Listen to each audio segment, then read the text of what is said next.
Welcome to Broadway Drumming 101. My guest today is Steve Picataggio. Welcome. Thank you, Clayton. Thanks for having me. I'm glad we finally met. I've been watching your Instagram feed for quite a while. I'm amazed by your brush technique. Thanks, man. I try to play jazz and I kind of fake it because I'm not really a jazz player, but you are a master at Oh, this.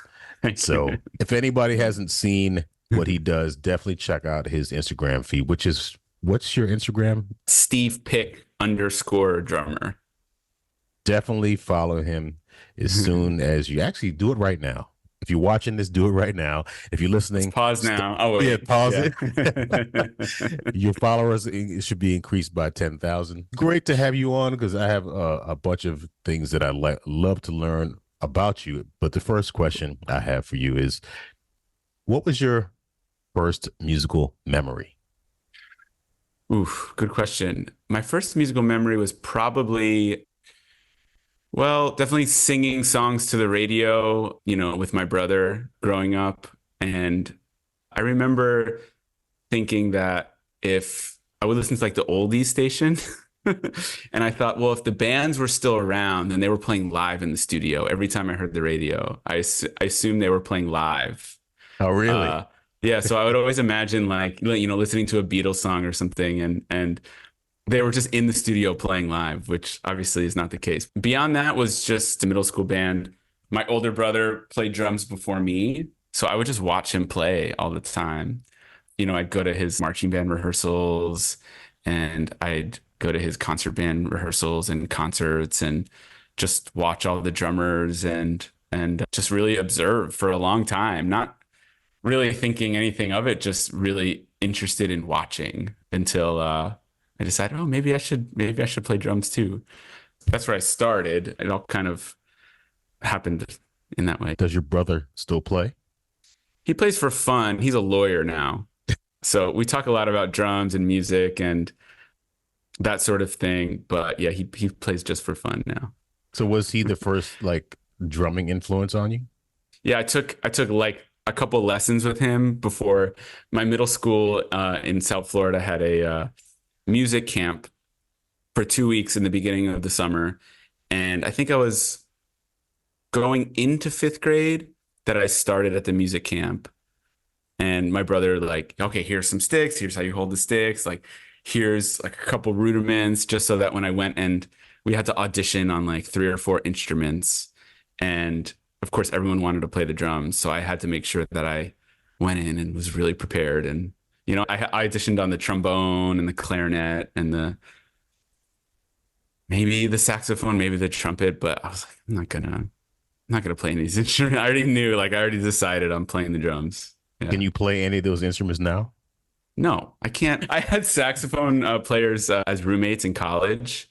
So they had like their flutes and clarinets all over, and I would pick up a clarinet. I have a vivid memory of picking up a clarinet, auditioning for this music camp and using all the air in my body and couldn't make a single sound. And I was like, this is just confirming I'm meant to be a drummer. I can't even make a sound out of this instrument. So middle school, you were playing in music camp. Did you play in any bands back then? Did you have a drum set at your house? I had a drum set. Mm-hmm. Your older brother had a drum set too? Yeah. Oh, He already wow. had a drum set. We had a Ludwig accent drum set, like piano black wrap with like a metal snare drum. It was so cool. It was like nothing fancy, but I just thought it was the coolest looking drum set ever. The music camp started. We got the practice pad with the bell kit that we had to take home for the 2 weeks. I don't know how to read music. I don't know anything, but they taught us it was fantastic. They taught us how to read music. They taught us rudiments. They taught us how to play like, scales on the bell kit. It was great. So by the end of the 2 weeks, we played a concert. So I like learned crash cymbals and bass drum and triangle and all the, things you'll learn in symphonic band.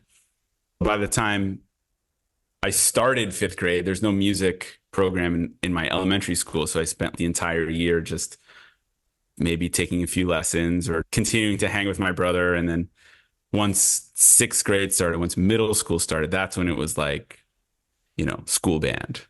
Did you wind up being better than your older brother? No. Oh, really? Maybe now because, I have like, a professional career doing it, but he was always, he played mallets really well, vibes, four mallet marimba, could Mm. sight read, like all that stuff. Amazing. Like played in all these honor bands, like did all that thing really, really well. I love orchestras and percussion ensemble and all that stuff. But there was something about, and I think he too was like, oh, go audition for the jazz band. I was like, great. I'll be a drum set guy. And I loved that so much. So I really stuck with that side of things. And I kind of stood out in a way too, because everyone wanted to be in the top wind ensemble and all that stuff. And I got to be the drum set guy, and I'll be in the jazz band and the pit orchestra. Did you play a lot of musicals back then? In high Like school, high I school? did. Yeah. In high school, I did the musical every year. And it was great because the um, drama department at my high school was on a really high level. And so is the band program. So all the students loved playing in the pit orchestra. So it was a full student pit. And because the drama department was so great, they always did pretty high level productions, for high schools. That was the time where I was like, oh, this is what I want to do, for my life. Mm. Did you have any aspirations of following in your brother's footsteps as far as being an attorney or anything No, like that? no, no, no, no, no, Oh no, my no, God. no. Yeah. It was, I always say that like drums saved my life in terms of making my life so much better. When I realized that the more work I put into playing the drums, the better I'm getting in music, but it's also improving my grades, my life in general. I was like, it was just such an obvious thing for me that like, this is what I need to be doing. And once I made that decision, it was like, no question.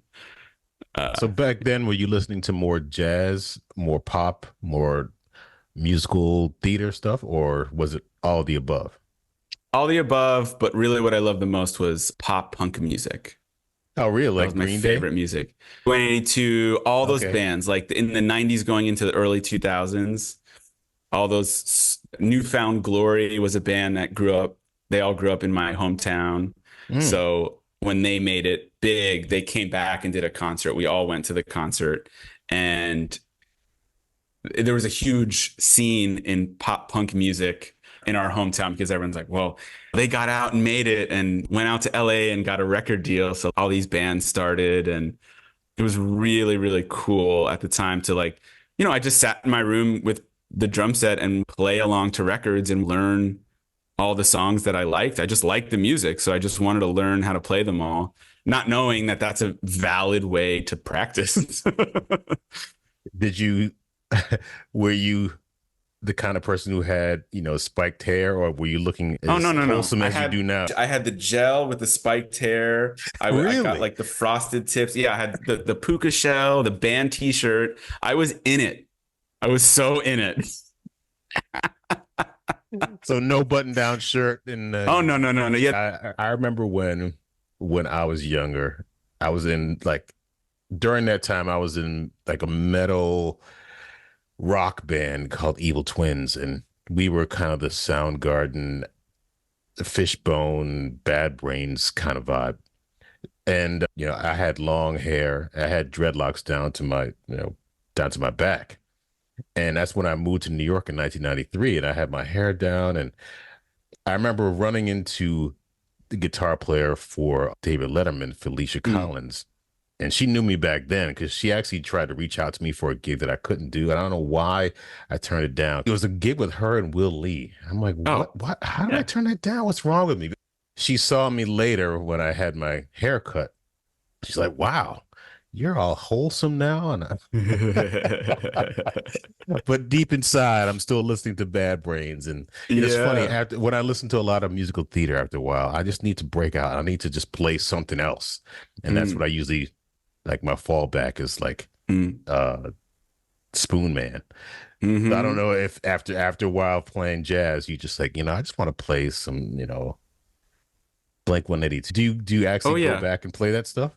Oh, yeah. Really? And I listened to it lately, the last couple years. I spent a lot of time thinking like, oh, I used to like that music. Mm. That's music I used to listen to. That's music I used to like. Now I'm this. other thing, and as I get older, I just think like, no, I love that music and I'm going to continue to love that music for all these reasons. After I play a jazz gig or if I'm in rehearsals for a show, that music is just going on in your head, whether you want it to or not. I got to put on some Paramore or I got to put on Yes. something heavier and just get into that vibe for the sake of enjoying it. We're always studying music and working on music for a gig or working on music for whatever reason. We forget that we could just enjoy it for the sake of enjoying it, not for any other reason. Blink 182 and Paramore and Green Day. I play a lot of club dates, weddings and Yeah. corporate events, and sometimes these couples are like, "Can we have all the small things, please?" I'm like, Yes. what?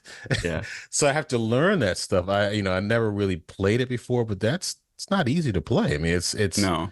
there's some great drum parts on those kind of things. Yeah, I think so. And I teach a lot of kids who want to learn songs from all sorts of bands and artists. And, it's kind of my responsibility to feel like I could teach that stuff too. And also, there's a few bands that, a 12-year-old came in and was like, oh, I want to learn this song. And I'm like, cool. I don't know it at all. You look it up. You're like, oh, this is really dope. Like, I love it. And now I'm like listening to, whoever. Harry Mhm. Styles or whatever stuff or even, that's, that's nice. That's good music. Sometimes you find stuff you're like, I don't even know who this is. Now it's like one Right. of my favorite songs or artists. There's so many new artists out that people, at least of my age, don't really know about. But if you're introduced to it, it's like, oh, this is cool. But Oh yeah. anyway, it's so interesting to hear that from you because I would think that people that have gone through music school and like study jazz and they come out and they're like jazz purists. It's like if Mm, you're not swinging, I don't want to hear it. Just like if you have mm, your bass drums over 16 inches, mm. then get that out of here. Were you ever like a jazz purist at any point? For sure. Yeah. And when you're in music school, it's hard not to be. You're around your peers and fellow students and faculty, all day, every day for 4 solid, dense, intense years.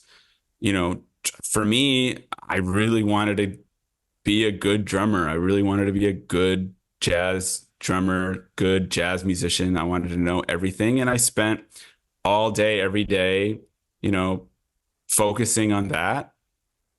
When I'm playing a jazz gig, that's all I'm thinking about, of course, because the last thing I want to do is sound like a jazz drummer playing rock music or a rock drummer playing jazz music. So I feel like when I put that hat on, I'm in that zone. But just in my day-to-day life, like, you know, I love listening to all sorts of things if I like it, like what I was saying earlier is if it's good music, I'm going to listen to it. You think about Taylor Swift or insert any pop artist, as drummers, like think about all the drummers that have played on her records. Like, man, if it's good enough for them, it's good enough for me. When you really get into it, you could hear really, really good music. Not everything might be for you, but I'm not going to pretend like I don't like certain songs. When I talk to certain friends who are not into any other music except for what happened between 1939 and 1956, I'll get into that too, of course, but you have to know your audience a little bit. That's something I learned in New York when I started to really get into the musical theater thing and the jazz thing. I realized like, oh, I'm playing with this artist. That's not what I do. That's just something I'm doing today. That's just this week's gig, but I'm really just a jazz drummer. Mhm. I'll go play with this actor on this cabaret gig, but I'm really a jazz drummer. And I kind of had to fight that a little bit until I realized I was like, no, these are the things I do because I love doing them. And I'm actually really consciously and intentionally seeking these gigs because I love doing them. And I think I'm meant to be doing them. So it's not just something I'm doing now. This is who I am and this is what I do. And the same goes with the music I listen to is I like all these bands. I like all this music. I like Oscar Peterson just as much as I like Ben Rector, the singer-songwriter that I really like, or Sarah Bareilles. I would stop everything I'm doing and go play a gig with her, any day. That's phenomenal music. I asked another drummer if, because he loves, oh, Paramore, and another Mm. guy who loves that stuff too. I forgot what the other band he really loves. If somebody offered you, say, for instance, I'm not sure how much you really love Phantom of the Opera, but say, for instance, Phantom of the Opera were to come back and run another 20 years, and we wanted you to be the drummer as opposed to playing with Sarah Bareilles, what would you choose? Yeah, I'd pick Sarah Bareilles every time. Yeah, for sure. Yeah. 20 years with Um, Phantom or a year with Sarah Bareilles? yeah, I would take that year for sure. Yeah, yeah, yeah. Well, 20 years of Phantom, that's not going anywhere. I could always circle back and try to get my way in the gig. There you go. Well, I loved her show Waitress a lot. And then I saw her Oh at Into yeah. the Woods and I was like, oh, she's the best. Like, I like her pop music so much. And then you realize, like, she's a similar artist, where it's like, she's not just this one thing. It's cool. So you were in marching bands in Hmm. high school, Yes. Yeah. Oh, I was or the obsessed. marching band? Oh, really? Yeah. Oh, yeah. I was South Florida. I grew up in South Florida, and Florida, I wouldn't say as much as Texas, but similar to like Texas and the Midwest, like big marching band, big drumline scene. I watched all the DCI videos and the lot videos. I'll still circle back and be like, how's Santa Clara Vanguard doing? It's really cool, especially now that my ears are better than they were in high school. It's like, wow, this is insane. In high school, I was so obsessed with drumline and marching band, and I played the tenors, which is Oh, a really? big, yeah, yeah, yeah. It was five Um, drums or more Five. pieces? They're heavy, man. I'm not the tallest dude either. It's running and going to the gym and making sure I was in shape because, in the Florida summer, you're carrying this heavy drum in the middle of the afternoon and you want to be able to do it. How big was your Um, drum line in high school? yeah, we had when I was it kind of fluctuated, but it was always like my senior year, we had like five snare drums, three tenors, five basses, a couple cymbal players, like the front ensemble. A lot of friends of mine like went and marched drum corps and got really into things like that. I did not, but I loved it so I was so into it. And then as soon as, November rolled around and the drums went away, I was like, okay, that's done. Like moving on to, when's the jazz band concert? And, let me make sure I'm learning my solo and ensemble snare drum piece. It was really nice. The high school program was really intense in that way that I got to, do it all. You went to college after high school, and which college was that? The University of North Florida Is that in where you met? Jacksonville. Is that where you met Ulysses?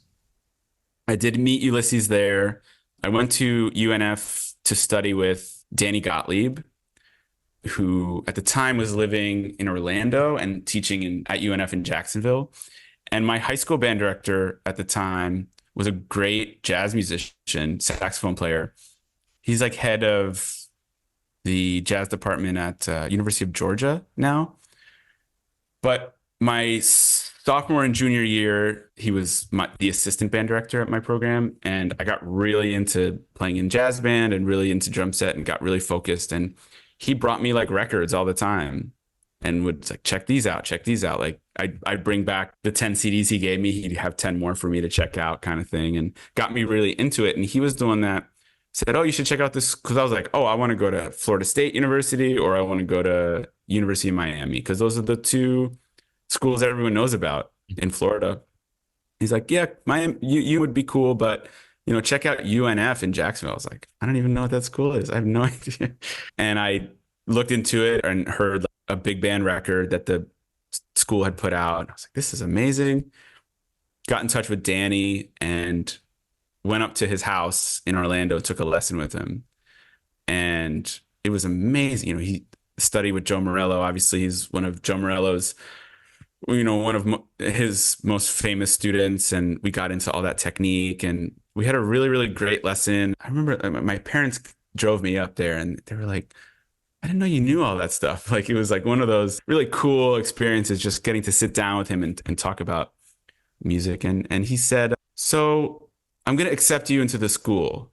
I was like, oh, he's like, send in the CD of your playing if you have one, and we'll use that as the audition. But I want to accept you as a student for next year.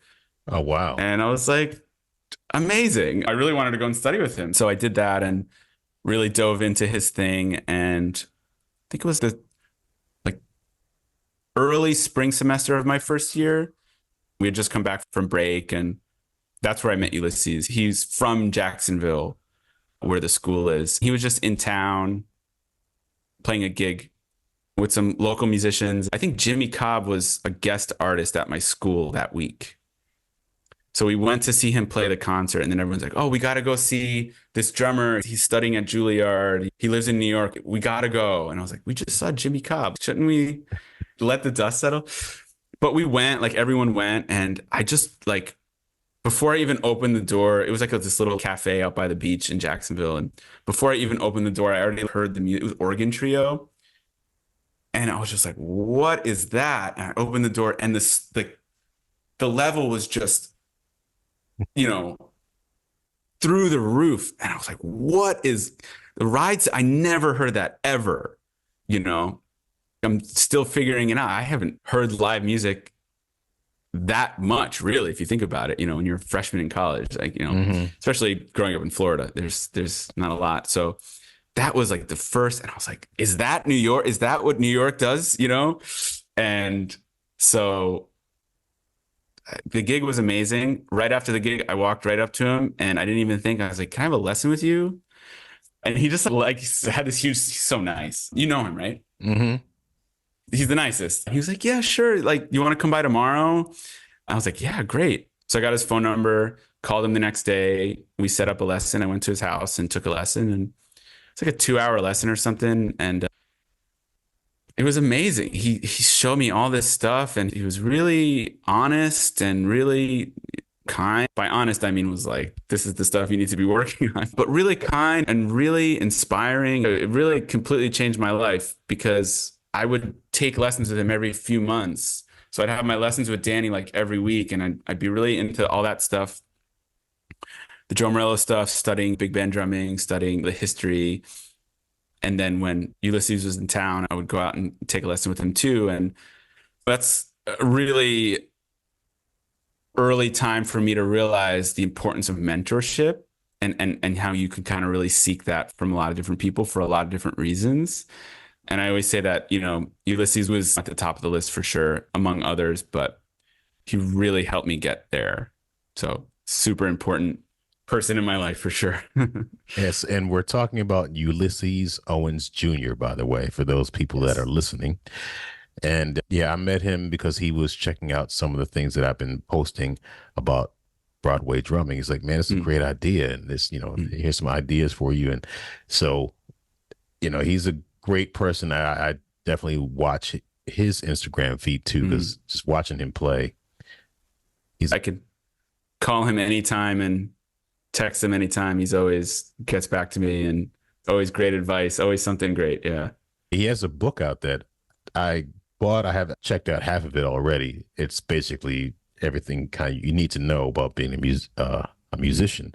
It's more about just playing drums. And then again, that's part of the reason why I'm doing this is more to being on Broadway or being a professional musician in New York City than just knowing how to play drums. I mean, there's a whole other host of things that you should know. Like if you get asked to play a gig, it's like, yeah, I can play the gig, but there's like 10 other questions that you should ask before you say, yeah. It's funny when people text you, it's like, "Are you free Friday?" Yeah. Well, it depends. Anyway, his book is something that people should definitely check out, or what it's called, but I'll have to post that in the notes. So he mentored you in the University of North Florida, and then you graduated with a degree in what exactly? Jazz performance. Okay. And you moved up to New York after that? Did you go to grad school? I moved to New York in 2011, basically 2 weeks after I graduated at my undergrad. I moved up to do my master's at NYU, also in jazz performance. I studied with Billy Drummond there. It was amazing, amazing experience studying with Billy. He really, you know, took my playing and everything to a completely new level. But I moved to New York to be in New York. For the first 2 years in grad school, it was really great. at the time I was like, I want to play Broadway and I want to play jazz. And I realized that that's not the case at all.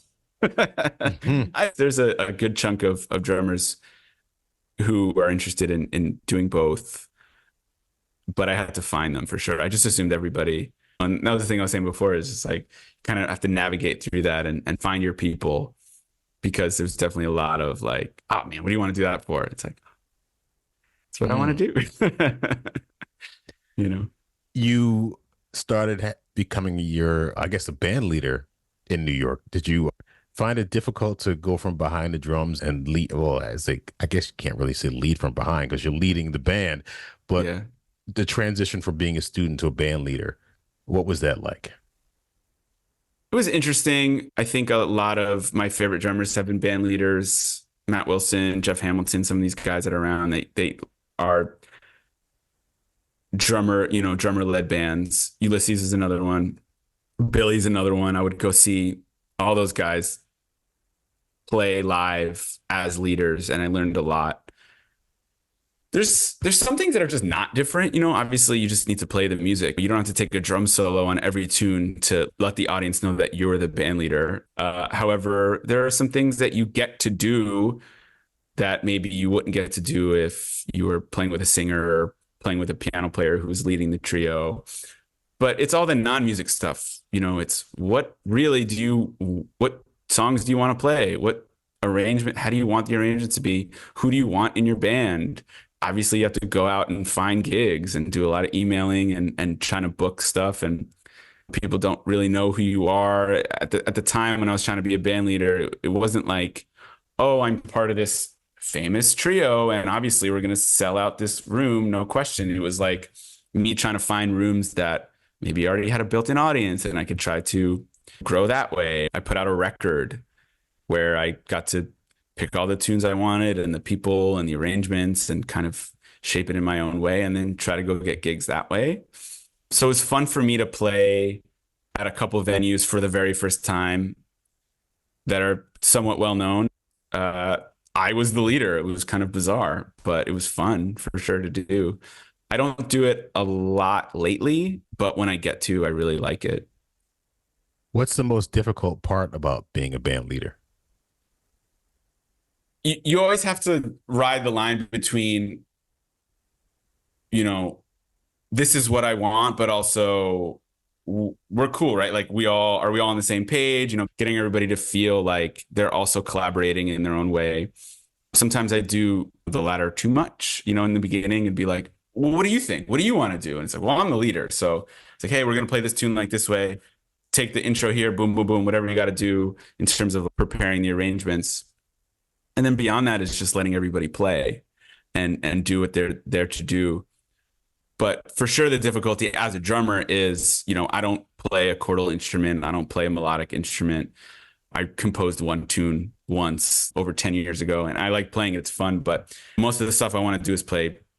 When I'm band leading, I really love piano trio. So I'll find piano players I really like playing with and who are all on the same page. And you could do a lot less thinking that way because everyone's coming from the same place. But I'm not going to say, all right, I'll take the first chorus or whatever. It's like the piano player still is going to do the majority of the soloing, etc. But you figure it out. So, jazz performance at the University of North Florida, jazz performance at NYU. Mm-hmm. You graduate, you find a way to make your own record. It's 2013, 2014.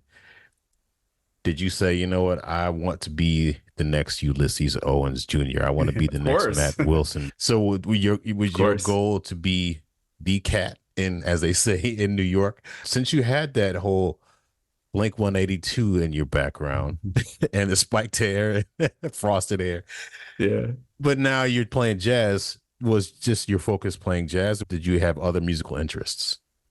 For sure, for a while, it was, I want to be the next cat. I want to be on all the gigs. I want to be, 7 days a week. I want to play every night and run from thing to thing. And I did that a lot, you might have an early gig and then you're downtown. So you'll run over to Birdland to see whoever, and then you'll go over to Smalls and run around and see everybody. And I love those nights. I did that a lot. Now I'm a little older and I have a 3-year-old daughter and a family. And, my wife and I talk about a lot. It's just like, I got to go see this music. I got to go see whoever tonight. I'm just going to go. It's going to be one of those vintage nights. I'm going. And we support each other a lot in that way. Obviously, when you're a little younger, you could just, I've been teaching all day and now I'm going to go out at 7 and see music till 2 a.m. and try to get as many gigs and do that hustle. I realized that I love playing with singers, and whether it be Broadway singers or jazz singers or pop singers. And that made a huge shift for me. And that's when I really realized it's like, this isn't just something I like doing, or this isn't something I'll do tonight. This is something I'm meant to be doing. And this is something I want to be doing. And so that's when the cabaret thing started to become, I was like, oh, this is a scene I didn't really know a lot about. I just figured, oh, cabaret is like, you'll go play a concert of Broadway tunes and it's just a concert, No, it's a whole thing, And I really like doing those gigs. And the first time I played one was with this actor, Leslie Margarita, who has been in a lot of Broadway shows. I did not know her when I first got called to play with her. I was just referred by a friend. And, she was in Matilda at the time. She's super funny, super incredible musician, great singer. Her music director puts together a great band. And that was really my first introduction into the musical theater thing in New York, was playing with her. And you played on her record that came out in 2013, 2014? Mm-hmm. We had been playing together for a few years before we did the record, but it was basically that show that she recorded was the first show I did with her. I think it was like at the Cutting Room was the first time I played with her. And then she started booking a lot of gigs at 54 Below. So we did a ton of 54 Below gigs. We did a couple things out of the city. And it'd be every couple months or so, we're doing another one. And that really helped shape my playing in a new way because, I'm being an accompanist, I'm playing with a singer, I'm reading the arrangements. It's not jazz, but I'm using all these jazz, the sensibility I know from being a jazz drummer. I was like, oh, I could apply all this stuff over here. Why am I thinking this is a totally different thing? You still have to play good time, good feel, be supportive. I know that you played with a group called the Wicked Divas. Mm-hmm. Tell me more about that.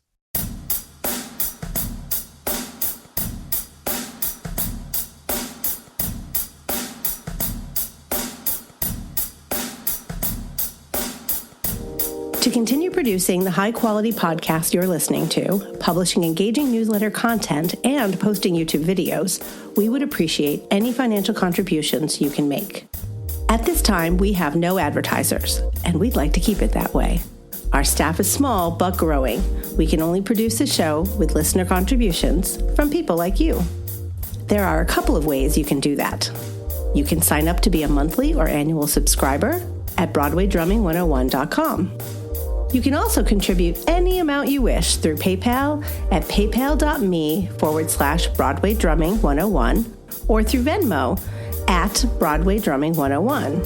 Or help keep us caffeinated by buying us a cup of coffee or a week's worth at buymeacoffee.com/BD101.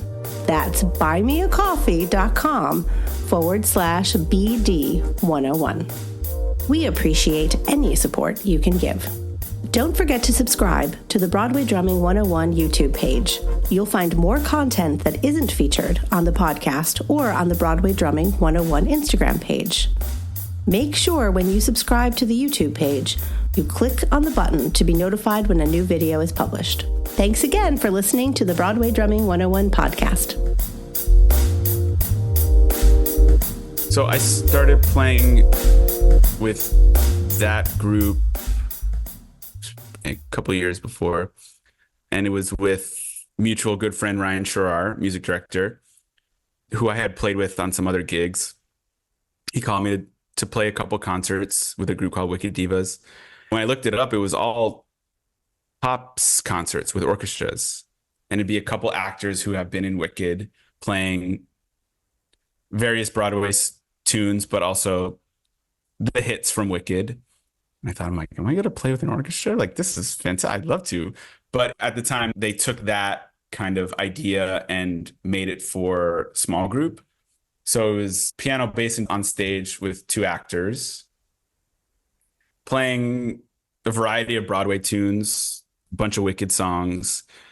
And we had a handful of dates at, performing arts centers. The very first one was like, there was like no rehearsal. We just rehearsed on stage during the sound check and pieced it together and played the concert. And then we did a bunch of dates out of a new venue in New Jersey. And then we played at the Ridgefield Playhouse, which is a beautiful venue in Connecticut. And I was like, this is the best. Playing those shows was really a completely life-changing experience for me, because it really took all the things I love about music and about playing the drums and about playing music, and it was all in one thing. And I realized that my first love is being an accompanist as a drummer, because I'm accompanying these songs. I took 0 drum solos, and that was great. I didn't need them. I don't want them, but I got to play these tunes, and Ryan did a really awesome job arranging them and writing out incredibly clear, amazing, great charts, as, working with him before. And I learned so much playing with him, just so clear, so easy to play with. And it was a really, really awesome time for me. I realized that I was like, I'm the most happy doing this over anything else. Yeah. Because there's some times where you have to play a jazz tune, maybe like a thoroughly modern Millie song that needs to feel like a big band. But guess what? It needs to feel like a big band. It's like, I know how to do that, and insert whatever other style or feel or song, and new stuff, older stuff. And it's just so fun to get to do that kind of thing. And yeah, I love it. Your past influences can shape your future performance. It's kind of like the opposite of the stock market. How should I ask? A good post there. That's a good quote. Yeah. Because you learn from playing Blink 182 songs, Paramore songs, anything from 1959, Coltrane and Tony Williams stuff, to playing, Mamas and the Papas. And you can boil all that down into whatever is presented to you. If it's going to be something that's part of Wicked, all those influences are probably, again, I haven't seen that show yet, which is unfortunate. But, there are shows that combine a lot of different styles that, if you know how to play big band, thinks, oh, I could apply those skills to this. Because I remember one time, I tell this story all the time, when I was subbing at Evita, and there's a song called "And the Money Kept Rolling In." It's in 7, and I was like, wait a minute, I played 7 before. In fact, during the middle of Tom Sawyer, that whole part is in 7, and I played that, when I was 16 or 17, whenever that came out. And I used to play it all the time. So I was like, if I can play Tom Sawyer, I can play this, even though it's completely different music, but it's like the same kind of, you just apply those different ideas to whatever you're playing at the moment. Yeah.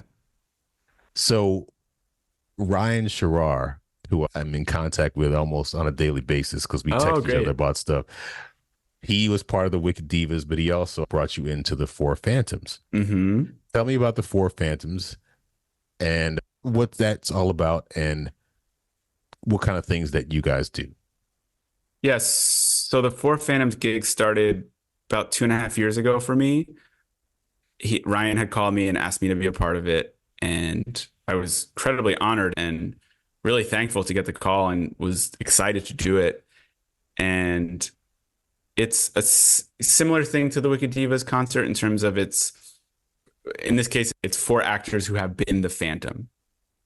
So that's kind of the draw. And a lot of Phantom music, a lot of music from, they've all been in other Broadway shows. So a lot of reading, but it's a very tightly knit, worked out show that has started before I arrived. So I got, the music, I got like a video to study the music. And he said, if you'd like to do it, like, let's meet and we'll play through some of the songs. I guess it was like technically an audition, but he definitely said, we're kind of revamping some things, or we have an opportunity to bring you in to do this. And, there's going to be a lot of dates coming up. So we went through the music. It was great. I had already worked with them before on the Wicked Divas thing. I've worked with them a lot on concerts in Carnegie Hall and some other like cabaret things. So I knew how he works as a conductor and as a music director. So we got together. I felt prepared to play music and we played through it. I sat down with the team. We sat down in a meeting and like, great, we'd love to have you. They emailed me a bunch of dates, which was incredible because this was only 2.5 years ago. It was in December. And everything is freelancing, get the call to do the gig, great, move on to the next thing. This was, you're going to be the drummer in this group. And it's an amazing feeling. As you know, you've been the drummer in some groups, and it feels great to be part of a thing and to be able to feel, obviously, the first 6 months to a year was, I want to nail this book. I want to play it the best I could play it. And I want to be able to offer the best from me so that everybody could do the best for them. That's always my goal. And in that case, it's like, the better I do, the better everyone's going to feel about what they need to do. But then beyond that, you get to feel like you have a lot of ownership over your book and your involvement in the group, musically. And it feels amazing to be able to feel like what I'm playing is, it's evolved into a way that's like, wow, I get to really make this my own. It's definitely shaped my playing in a new way. And we get to play some cool venues. We get to travel a lot. It's not long traveling, which I really like. I always say in New York, there's in-town musicians and road musicians, people who spend the bulk of their time in town playing in the city, and people who play 200 dates a year on the road, 200 nights on the road, rather, just constantly out on the road.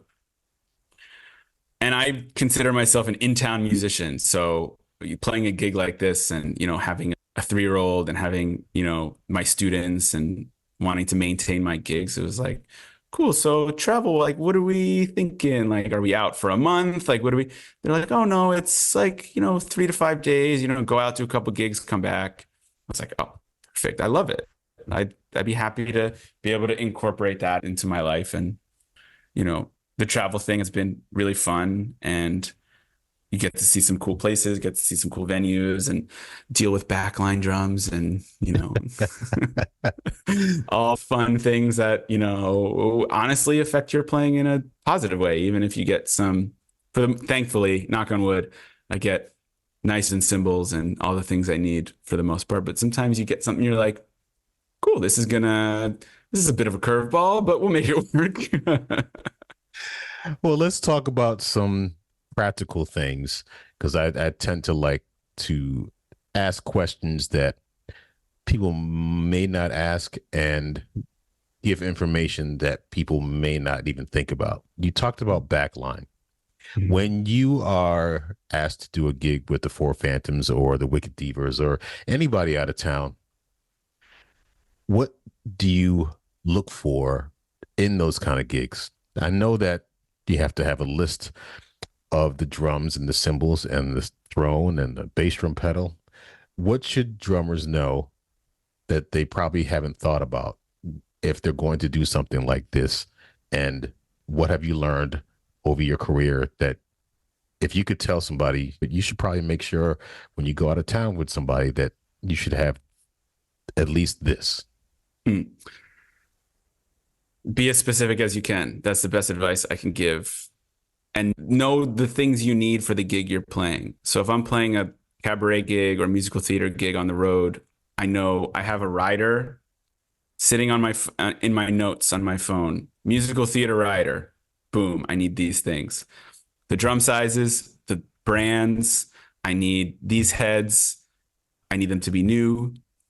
I need these stands, these types of stands. You can't be too specific, because if you're remotely vague, you're just going to get whatever. And if you're cool with whatever, great. However, if I ask for an 18-inch bass drum for a jazz gig and I get a 22-inch by 18-inch bass drum, it's like, but on the flip side, if I'm doing a musical theater gig, I need a 20 or a 22. I need, a 12 by 8. I need a 16 by 16. I need all boom stands because I got to put stuff in all kinds of things. If I'm playing a jazz gig, I need 3 single braced or straight cymbal stands. The 18-inch bass drum needs to have nothing inside of it. Like all these things I have worked out. So if I hand it to a venue, chances are they could look at that and go, okay, I know what to do. So the more specific you are, the better. And know what drum brands you like and why. I love Yamaha drums on the road. I love Ludwig drums. I love Gretsch drums. I'm not endorsed by any of these companies. But I love these drums for specific reasons, mostly in that their hardware is really easy to use. The drums are really easy to tune.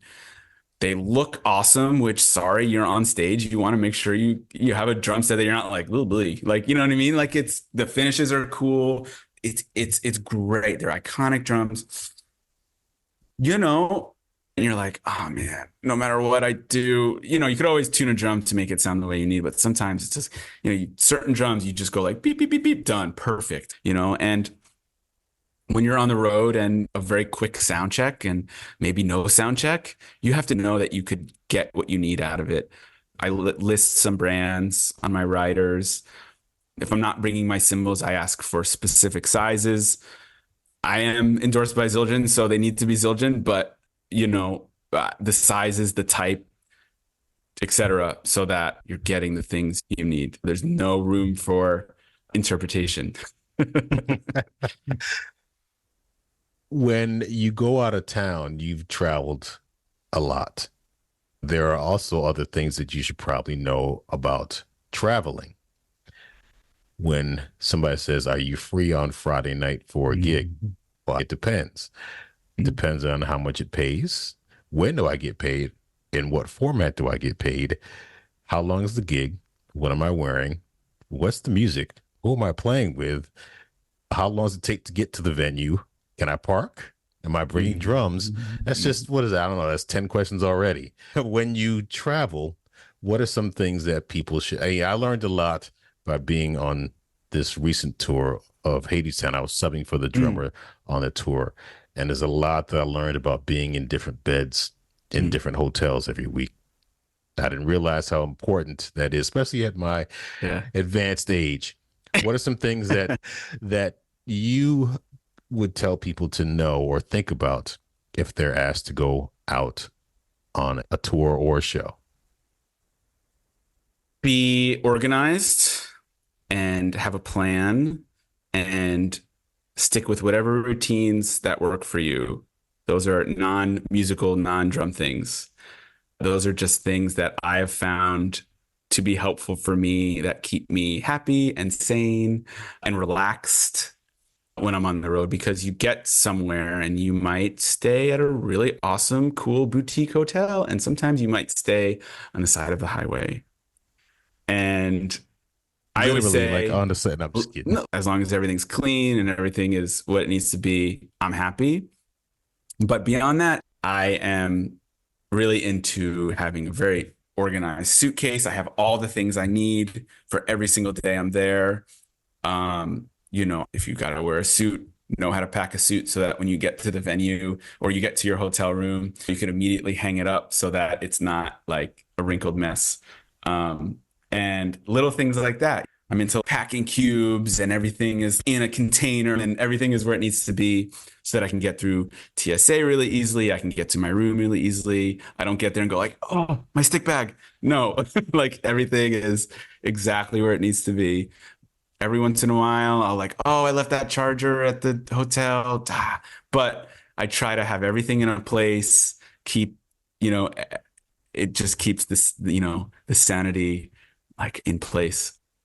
So for sure, keep a routine. Like if you like to wake up at a certain time, wake up at that time. Go grab some breakfast. Go meet with the people you're playing with. Go find a thing to do. Do something that's gonna help you feel ready to go play the gig. It's not always, oh, I got to shed in my room for 6 hours before the gig. It's like, dude, you're okay, but you're in Chicago for the first time. Like, go check out Chicago a little too. Like, go, the first time I went to LA, I made sure to go check out, I'm very obsessed with coffee, but I made sure to go check out some coffee shops that they don't have in New York.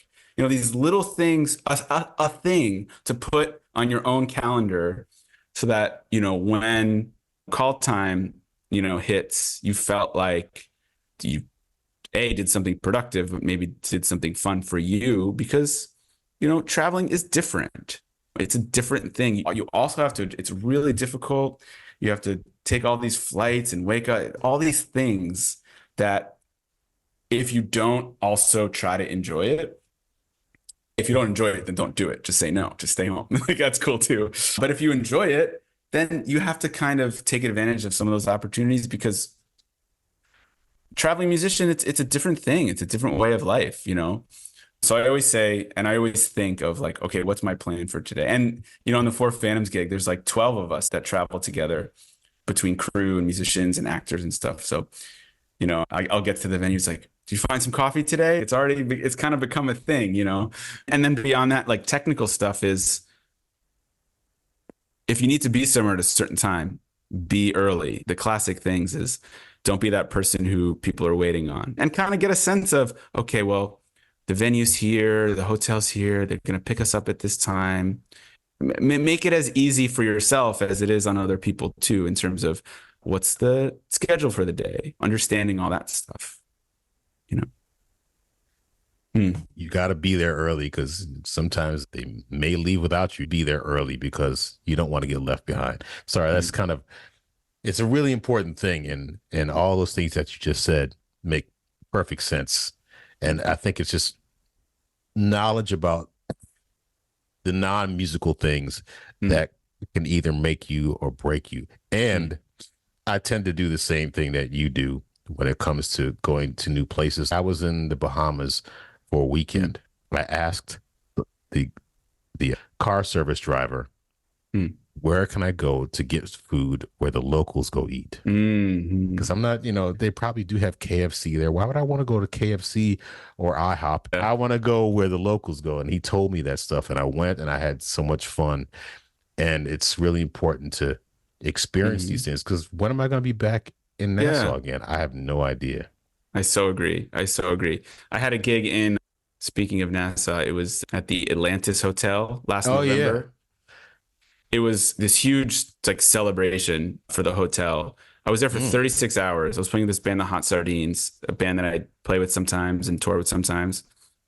A jazz group, really fun, great group of humans.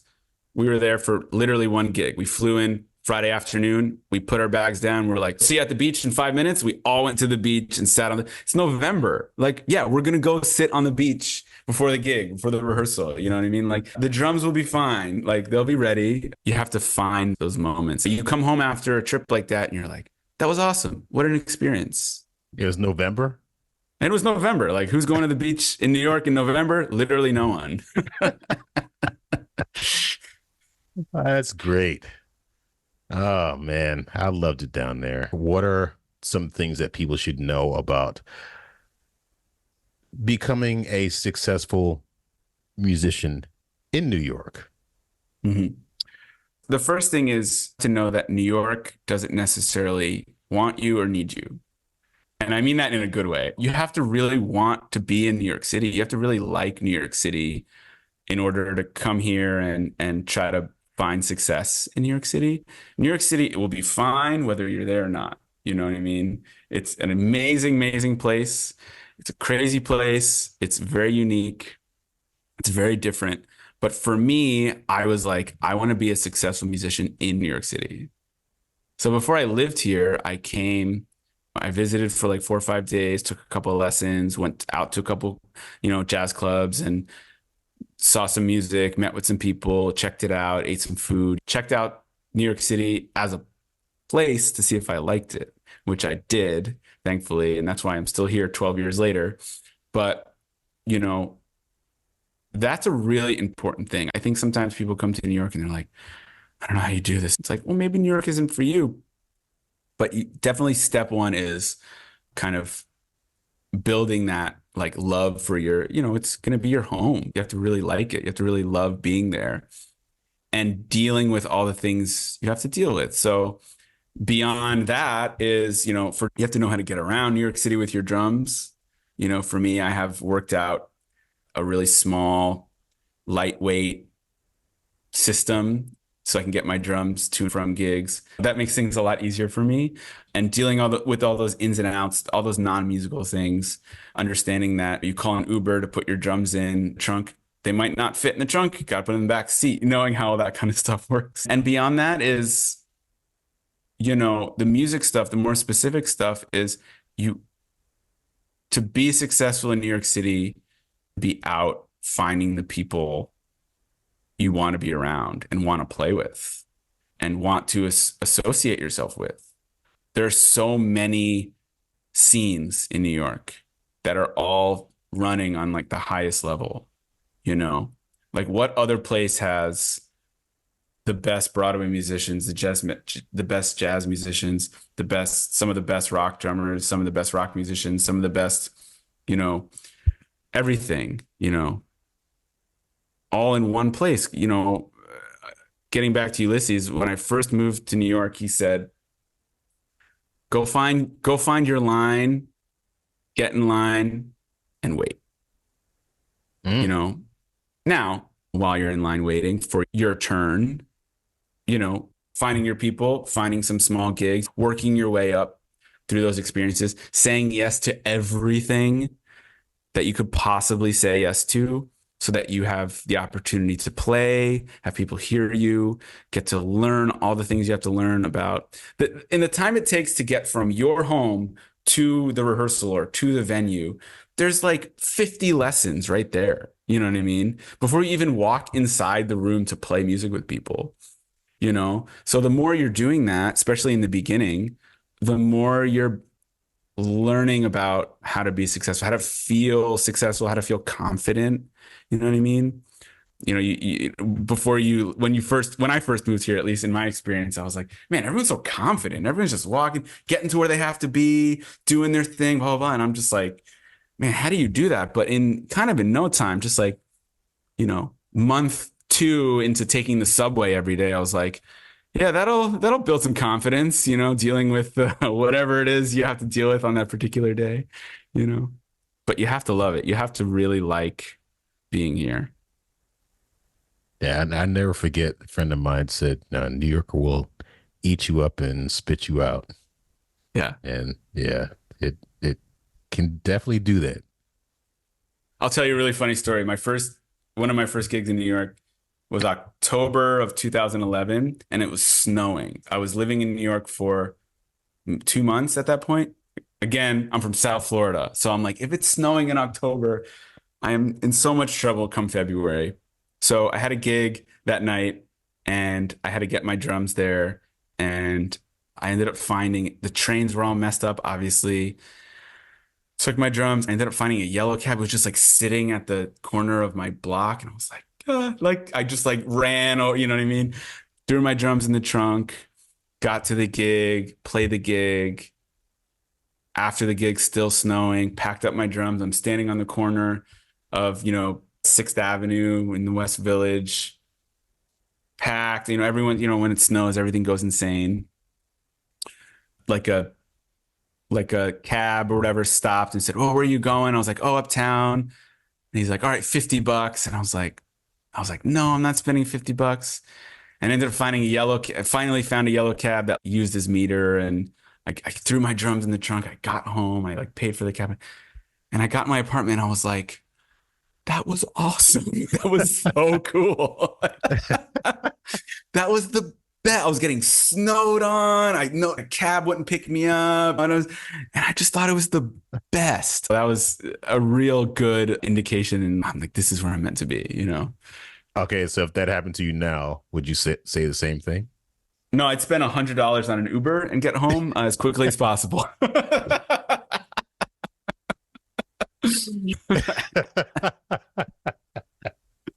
That's funny. Oh man. So speaking of drums, what kind of drums do you normally use, and cymbals, other kind of gear do you like? In town, I have vintage Ludwigs that I love using. I built a 16-inch field drum into a bass drum that I use for the majority of my gigs. I have like a 12-inch matching rack tom that I found all these drums separately, but they're all like these really nice kind of 50s WFL Ludwig mahogany finished drums. I took another 14 by 10-inch field drum in the same finish that I built into a floor tom. And then I found just like a regular 12 by 8 rack tom. So I have like a 4-piece kit and this nice kind of old, kind of vintage Ludwig. Mahogany is really nice, beautiful sound. I have a matching snare drum. That's like my main kit. I also have a 20-inch bass drum in the same finish. It's like a single tension, old vintage bass drum. I use that a lot too.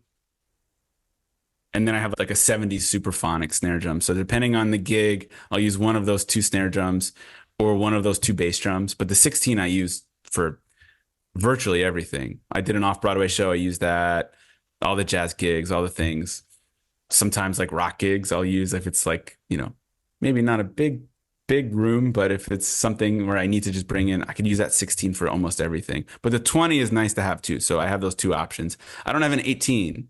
You think like all the jazz stuff, I have a 16 and a 20. Yeah, because I was like, you know, I love this 16 and I feel like a 16 could do what an 18 could do.